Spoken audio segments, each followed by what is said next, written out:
આ તરફ વરસાદ ખેંચાયો છે, જેના કારણે દક્ષિણ ગુજરાતના ખેડૂતો ચિંતિત છે। વરસાદ ખેંચાતા દક્ષિણ ગુજરાતમાં 12 કલાક વીજળી આપવા માટે માંગ કરવામાં આવી। ખેડૂત આગેવાન જયેશ દેલાડે મુખ્યમંત્રી ભૂપેન્દ્ર પટેલને પત્ર લખ્યો અને માંગ કરી કે 8 કલાકના સ્થાને ખેડૂતોને 12 કલાક વીજળી આપવામાં આવે। ભૂગર્ભ જળ ઊંડા જતા ખેડૂતોને વીજળીની વધુ જરૂરિયાત હોવાનું જયેશ દેલાડે પત્રમાં લખ્યું છે।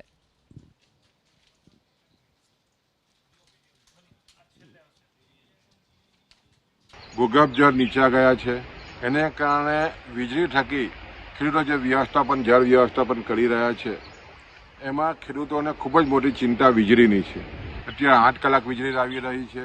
જો વીજળી સરકારશ્રી તરફથી વધારવામાં આવે એના અનુસંધાનમાં માનનીય મુખ્યમંત્રીને અમે વિનંતી કરી છે કે 12 કલાક વીજળી દિવસમાં આપવામાં આવે તો હાલની જે સ્થિતિ બની છે એને કારણે ખેડૂતો ખૂબ જ ચિંતાતુર છે। એનો પાક સુકાઈ રહ્યો છે, એ પાકને તાત્કાલિક વીજળીની જરૂર છે, પાણીની જરૂર છે। તો 12 કલાક વીજળી આપીને આ ખેડૂતોને ખાસ કરીને જે વ્યથા છે એમાંથી મુક્ત કરવા માટેની અમારી વિનંતી છે।